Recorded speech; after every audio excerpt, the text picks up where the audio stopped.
والآن مع تلاوة عطرة للقارئ الشيخ عبد الباسط أبو العزم. أعوذ بالله من الشيطان الرجيم. وقال الله لا تتخذوا إلهين اثنين إنما هو إله واحد فإياي فارهبون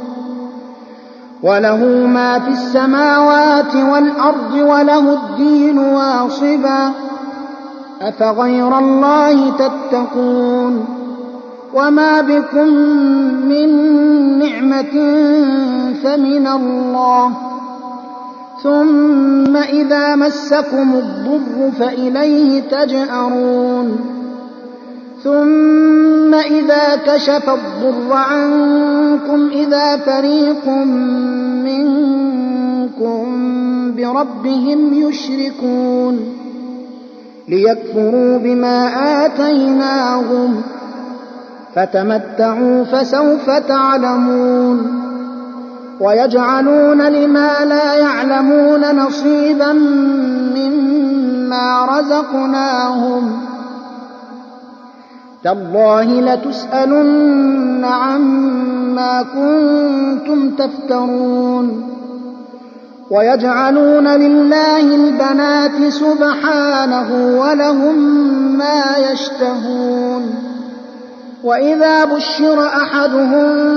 بالأنثى ظل وجهه مسودا وهو كظيم يتوارى من القوم من سوء ما بشر به أيمسكه على هون أم يدسه في التراب ألا ساء